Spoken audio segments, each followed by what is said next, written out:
They say you are what you eat, so I don't eat chicken feet. But I love me some of Grandma's pickled beets. Well, cut it up, put it in the pan, throw it over your shoulder and see where it lands right here in Farmer's Kitchen. Maters, taters, beans and corn, the cows in the barn and the sheep's been shorn, kids in the barnyard chasing Grandpa's chicken. Spices, slices, cuts and dices, gonna slash your grocery prices right here in Farmer's Kitchen. Help you grow your garden good with recipes to suit your mood. Try some grub you've never tried before. Smash it with a wooden mallet, gonna educate your palate. Right here in Farmer's Kitchen, in Tim Farmer's Country Kitchen. We're gonna cook something good now. Funding for Tim Farmer's Country Kitchen is brought to you by L81 Bottling Company. Taste, love, and share the tradition.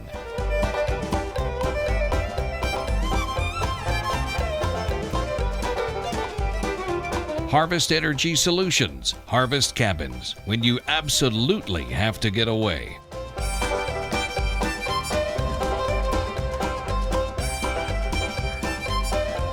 Kentucky Sheep and Goat Development Office. Try something different tonight.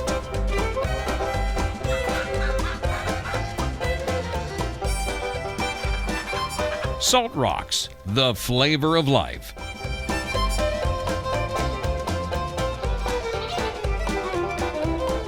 Good Foods Co-op, Marksbury Farm Market, Weisenberger Mills, Your Village Shop. Hello and welcome to Tim Farmer's Country Kitchen, the Mother's Day edition. What'd you buy me? Happy Mother's Day. Thank you. Oh, all kinds of stuff. Wow. It's down at the house. I'm not even your mother. That's great.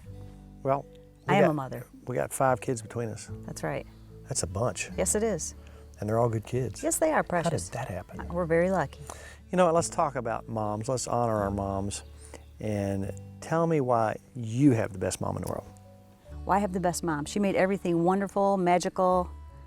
Christmas was wonderful. Birthdays are wonderful. She just played with us. Every holiday. Oh, every holiday was She's, fun. of course, from a Greek background. Right. You know, if we go up there for Easter, you know, we showed the egg Right. breaking. Here's some video we did that's passed down to us, the egg breaking. There were golf contests, Right. there were scavenger hunts. Yes. You go all through the house and we'd end up with bags full of pickles and toilet paper. Money and all kinds of toys. and and yeah. it just, And Christmas, always she had, you know, she almost outdoes me in trees. I'm outdoing her now, but lots of Christmas trees. we actually weren't planning on doing a show today. We're dressed to get ready to go shopping. Our buddy John Akers was going to do part 2 of the Smokehouse, but he is sick. But he will be back next week with part 2 with a surprise guest who's going to make something very special. And I'll just say this, that is from the kitchen of Elvis Presley, the lady that used to cook for Yeah. us. Yeah. Wow. You know, Elvis lost his mom, and this was kind of his replacement mom. I'm looking forward to that. Graceland. Interesting stuff coming up. But you told me why you had the best mom. I'll tell Why you is why yours? I had the best mom. Because my mom, when we were kids, she was an outdoors person. She was athletic. She could outrun us. She was, I mean, She still can outrun you. she's pretty sprightly on her feet. But her stories were so fantastic. Mm-hmm. You know, I remember her, you know, taking a story about a grasshopper. And this huge grasshopper, we'd take rides on his back, and you know, I'd picture all this stuff as a kid, like, wow. But her imagination was just fantastic, you know. And later on in life, when the kids left, Mom took her stories and started doing poetry and writing this stuff down. So we're the luckiest kids in the world, is what you're saying. We're the luckiest We got the kids best in moms world. ever. We do have the best moms in the world. And you know what? The smells around the kitchen. And one thing that I really remember Mom doing towards the end of the garden season, she would make a relish. Of course, we always had pickled stuff as a kid. You'd smell that in the kitchen, something pickled. And you know, she took the end of the garden stuff, whether it be cucumbers or whatever she had, cabbage, Right. corn, So whatever. she said anything. Yeah, and she'd make her end of the garden relish. She calls it chow chow. Mom was always doing different sorts of things too. Now, she made a mock apple pie. That's As, good. as a kid, you would never know this, out of zucchini. So let's take 2 of Mom's recipes right now as we honor our mothers on Mother's Day. And she's gonna make 2 quick recipes, the end of the garden relish, chow chow, and her mock apple pie, which I dare you to tell the difference. You can't tell the difference, No, you can you? can't. It's really good. Mrs. Farmer, or I call her Mom. We got all these beautiful vegetables. Look what we got. I mean, isn't that beautiful? Out of our garden. Yes. We planned it. We grew it. Plenty. That's what I'm talking about. Cornucopia. This is a fairly simple recipe, wouldn't you say? Yes. Yes, it All right, is. tell us what we do. I like a big batch. Big batch, all at one time.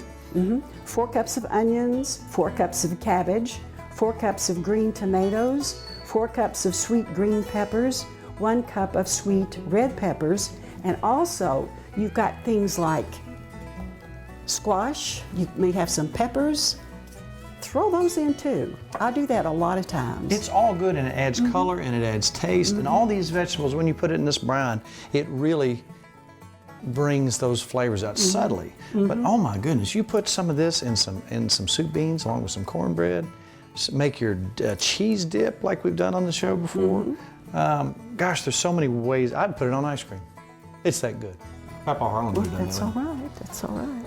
All right, now I'm going to stand back and watch you go. You're going to take these, they've already been washed, and then you start cutting them up. I'm going to stand the other way because you got a knife and it's sharp. Okay. All right, I'll start with the green pepper. Now, if you are watching us do this and you want to make this yourself but don't have a garden, there are so many farmers markets around Kentucky. And just about every town has a farmers market, and you can find those around the state just by doing a little bit of research, Googling farmers markets. And by golly, you can make your own chow-chow. Or anything that we do on this show that we gather stuff out of the garden, there are places you can find fresh vegetables nowadays.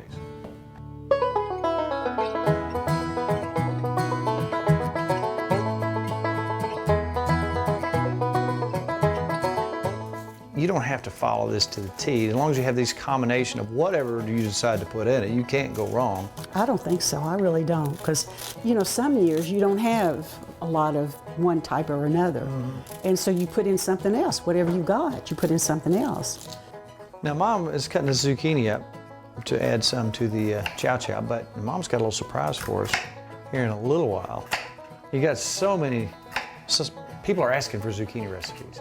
They're contacting us through the .com, TimFarmersCountryKitchen.com. They're checking us out on Facebook. What can we do with zucchinis? Well, we got some ideas for you. This is one, but a little later, Mom's got a dessert. It's gonna knock your socks off. But right now, let's concentrate on the chow-chow.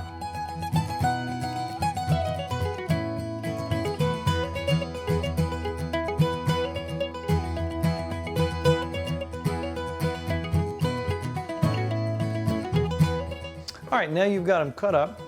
You have to get them a little bit smaller now, correct? Yes. Now, what in the world have you got there? It's a chopper. A chopper. It's similar to what my grandmother used to use. I do everything just about like she did. And then you just try to get them in uniform, small, square pieces, all right? If you try to puree them, or you're going to end up with a soup. You Yeah. know? So I do it the old-fashioned way. It just suits. So you do it in the bowl, I see.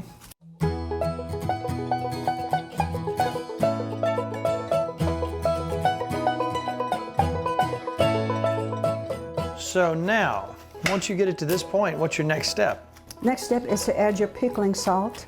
Okay. Have you got it there? I'm gonna put that I think right, this right is in there for ready. you. So you put your pickling salt in. Stir it up. Stir it up. Stir it up. Put it in the refrigerator. Put it in the refrigerator overnight. So 12 hours. All right, so it's been 12 hours, or close. More like 12 minutes, but for the magic of television, we already had another batch prepared. So I'm gonna go grab that. I'll bring it right back over now. We did about a quarter batch because we've got other plans for some of that zucchini and stuff, which is coming up here in a little bit. And voila. Now, we need to take this and rinse it and drain it. Oh, really? Like in a colander type thing? Like in a colander. So rinse it so you get the pickle and salt off. Put it in a colander, rinse it, let it drain, and then it goes to the stove. And put our 3 1/2 cups of apple cider vinegar and 1 1/2 cups of water, 2 tablespoons of mustard seed, 1 tablespoon of celery seed, 1 1/2 teaspoon of turmeric, 4 1/2 cups of sugar. You pour all of this over your vegetables, and bring it to a gentle boil for 5 minutes. You don't get it rocking. You just don't get it rocking. Gotcha. It just needs a gentle boil. After that, you're ready to put it in your jars. Now, the next step, obviously, is to put it in the jars. Mm-hmm. So I'm gonna help you out. Put your little funnel on here. Aren't those handy? You ready for me to start putting this in here? Now, back on the burner, we have a large pot prepared to do what? Hot water bath for your jars of chow chow. Now, how long do you put them in there? About 15 minutes. 15 minutes? Yeah, 15 minutes will do it. How much space you want on the top? At least a half an inch. At least a half an inch. A little bit more wouldn't hurt.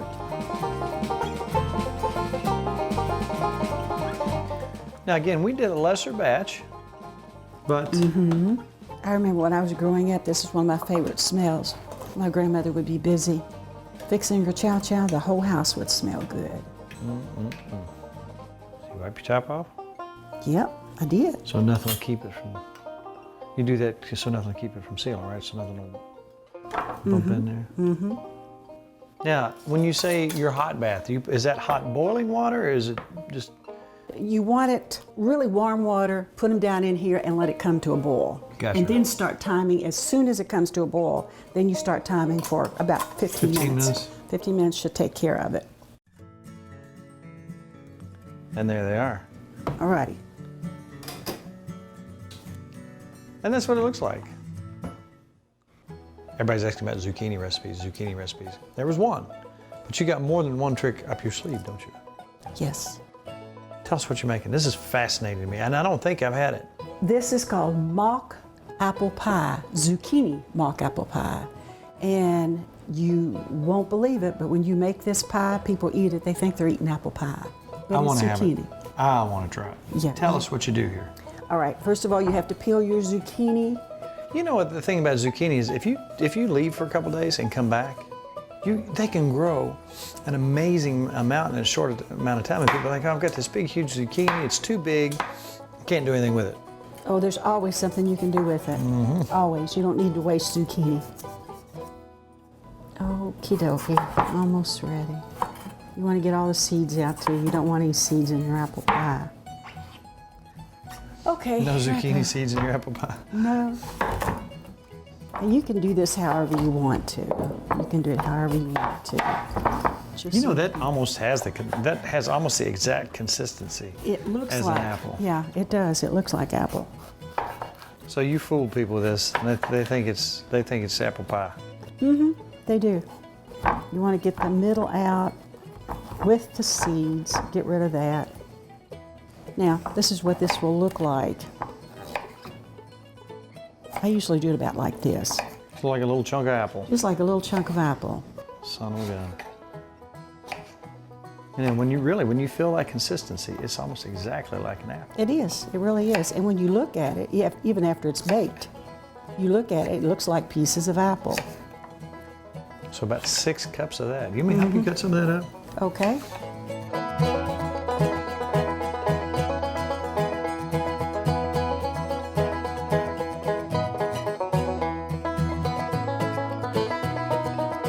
All right, look at that. Look at those. Look at that. They look like little green apples. They do. They look like apples. Now what's the next step? We need to put it in a pan, just enough water to barely cover it, and boil it until they're just tender. You don't want to cook them. You don't want to mush them. You don't want to mush them. Just cook them until they're tender, then drain them and let them cool. That's Let them what cool. you have to do. And you said if you didn't let them cool and you went right in, they'd get mushy. Yeah. So you do want to make sure that you Yeah. rinse them, drain them. Or maybe could you rinse them with cold water? I think you could, but then you want to drain them really good. You don't want them soggy. All right, now what we need to do is get our all of our ingredients together, the sugar, the spices, and so forth. I'll put this in here, and then we'll put those on mix top that of up? this. Yeah, mix it all up together. All right, tell me what we need and I'll pour it in there, ingredients-wise. All right. We need, first of all, a cup of sugar. There's a cup of sugar. Okay. Half a cup of brown sugar. Half a cup of brown sugar. Now we need 1.5 teaspoons of cinnamon. That looks And fine. there's a half. Okay. All right. 1 1/2 teaspoons of cream of tartar. Cream of tartar. There's one. Okay. And there's a half of cream of tartar. All right. Now I need 2 tablespoons of cornstarch. There's 1. Okay. There's 2. I think I slighted you on the cinnamon, Mom. Oh, really? A little bit more. I think you got enough cinnamon now. Sure. You know cinnamon's good for your circulation. I've heard that. I've heard that. We ought to be well circulated. Smells like apple pie to me, Mom. Let's see. Now What we else need you a need? half a teaspoon of salt. Half a teaspoon of salt. Okay, that's good. All right, now this is all mixed up. Now the next thing we have to do is get our crust ready. This is all set. Just like you're doing regular apple pie. Just like a regular like I apple said, pie. looks like Granny Smith apples, doesn't it? Mm-hmm. And if you don't tell anybody it's zucchini, just watch. Don't tell them. Let's trick Dad. Okay, now we need to put the top crust over it. Okay. Just trim it off. Trim off your edge. We could take a fork and go around to get it together. Okay, that should do it. Take this knife and punch some holes in there so they can kind of breathe after a while. Now sometimes you can put the butter on top of your zucchini. I like to put the butter on top of the crust. All right, got your butter out, Mom? How much you need? Oh, just a little bit. It's nice and soft. A little bit. Just a little bit across the top. Much. Well, okay, that's okay too. I like a great big lot of butter. Because butter's good for you. Oh, is it? Yeah. Okay. They're still popping. That's good. That's a beautiful sound.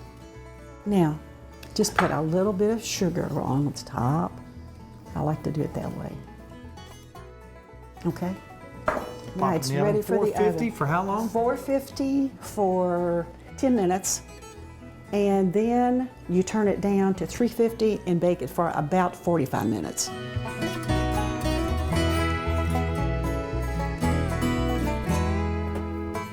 And in just a little while, we're gonna have some mock apple pie. The moment we've waited for. You wanna do the honors? Okay. I can't wait to try this. This is, another way. Like I say, so many people get that big old zucchini and think, I'm gonna throw it over the hill. Don't throw it over the hill. You can use zucchini for so many things. It's a shame not to use them. Because we got Dad bringing in a little, ooh, There you that looks go. good. Now look at that. I dare you to, just from looks, tell the difference. Now here's the real test.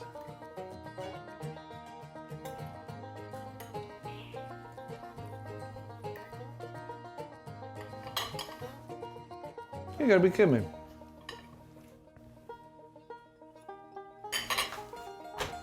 Tastes like apple pie, doesn't it? I don't think I can tell the difference. I don't think so either. Mom, that's delicious.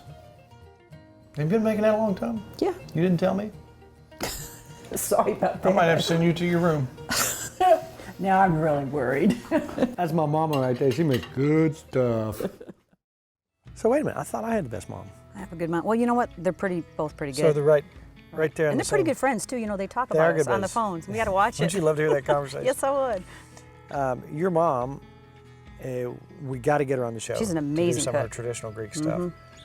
She's in Michigan. It's a bit of a problem for us to see them as much as we'd like to, but next time we get her down, she's got to do some cooking. She was in the cabin not too long ago and shared some stories about growing up in a big Greek family, a bunch of rowdy boys and girls. And here's Grandma Nicki. You know what? If you've ever seen my big Greek, what is it? My big fat Greek Big wedding. Fat Greek That's our Wedding? family. It's scary. Nick. We all have the same name. Diana, I know. So let's talk to Nicki Sr, as I call her, about growing up in a big Greek family.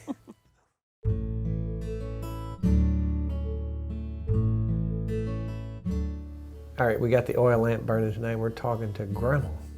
This is Nicki's mom, Nicki. It's like a big Greek wedding. My daughter Nicki, my son Nick, Nicki. And Uncle Nick and great Uncle Nick from Greece. See, there you go. And you're from, your family is from Greece.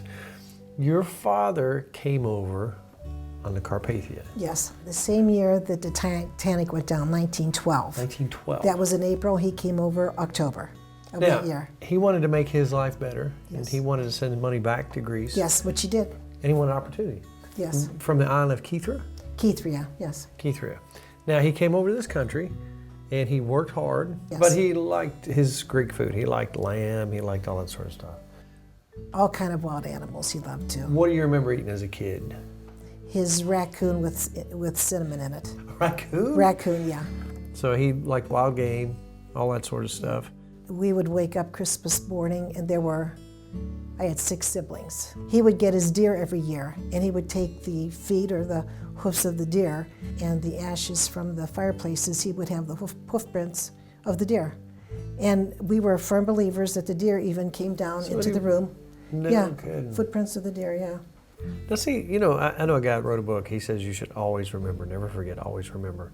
And I think that's so important to remember, you know, even when you look around the kitchen here. When I went to my grandparents' house, that's the sort of stuff I saw. You know, that's the antiquity holds such a special place in my heart and Nicki's heart.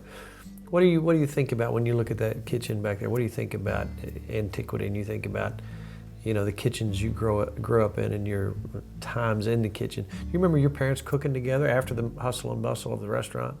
Oh yeah, they cooked all the time, but when I look at this stuff here in your cabin, I remember my mother's mother from Indiana, Pennsylvania. Her kitchen was in the basement. And I remember sitting on the stairs as she was baking bread and cooking the chicken and just sitting on the steps and her talking to me. That's a very fond memory. So you had how many siblings? I had 6. Of course, you were the best of the bunch, right?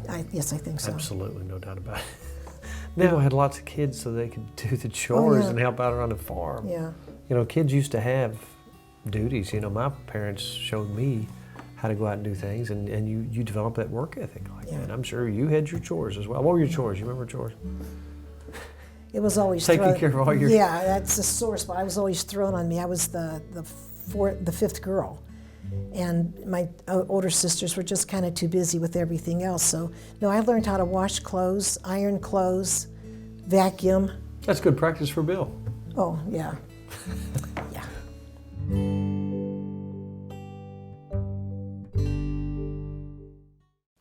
Now, we will be back next week with a brand new show. We're going to be talking about part 2 on our smokehouse, which is going up right over here. And we're also going to be visiting a special guest. Should we tell them who it is? It's up to you. Let's just say... Give him a hint. He works in Stanford at the Bluebird. His name is Chef Bill Hawkins, and he worked for Elvis Presley Enterprises. Wow. He actually studied with the lady who cooked in Elvis's kitchen. I can't wait to hear peanut butter and niner sandwich. Really? I can't wait. He's going to be up next week. And keep watching our Facebook, because we're going to have an event down there July 23rd on Thursday night. For those who want to climb aboard our dinner train, the Tim Farmer Country Kitchen dinner train. Teach me how to do that. I forget it. Come on down and join us that night. You're going to have to call for reservations. We'll tell you more about that next week, and be watching our Facebook page, Tim Farmer's Country Kitchen Facebook page. See where we're going and what we're doing. Like it. Check out timfarmerscountrykitchen.com for some recipes you might not have seen before, and some shows that we've got. I think we've got a couple hundred out there now. We're approaching quickly 2 million views from all over the world on this, and we want to thank you folks for watching and making this one of KET's most watched shows. That makes us very happy, and we thank you so much for sharing that with us. So, I told you about Mom's stories. Love her stories. So she started marking these things down. Here's a little something she did not too long ago, which we absolutely love. We're going to say good night. It's all about good times, Good friends good eats, and good poems. and Mom. Yeah. Granny's cook stove. I remember Granny's cook stove and the warmth it used to bring, the kettle come to boiling and the song it used to sing, the smell of biscuits baking, hearty vegetables in a stew, from the garden Granddad planted and then tended as it grew. There were fruit-filled pies and cobblers from the orchard on the hill, tasty golden crusted cornbread made from corn ground at the mill. Quite often on a Sunday, company would come to call, and the smell of chicken frying would come drifting through the hall. The women in the kitchen all helped Granny around the stove, while men folk gathered on the porch, children scampered to the grove. Winter, chilly mornings made it hard to face the day until Granny lit the cook stove and got breakfast on the way. As the ice and snows have melted, so too have passed the years. Granddad is gone and so is Granny, Meditation brings quiet tears. Still, I treasure every memory, and to happy thoughts I cling as I remember Granny's cook stove and the warmth it used to bring. To order a cookbook or DVD of the show, please call 502-319-0487 or email timfarmerck@gmail.com.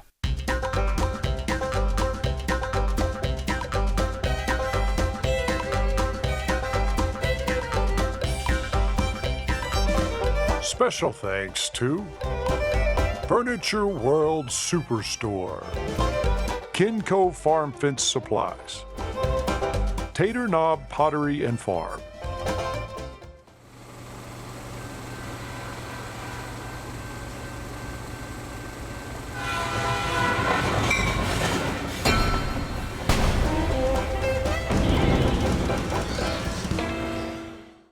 Funding for Tim Farmer's Country Kitchen is brought to you by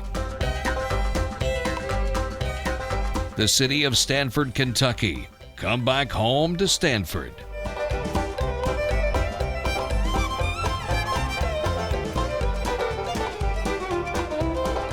Woods Equipment Company has every tool you need to make working the land as rewarding as hunting it.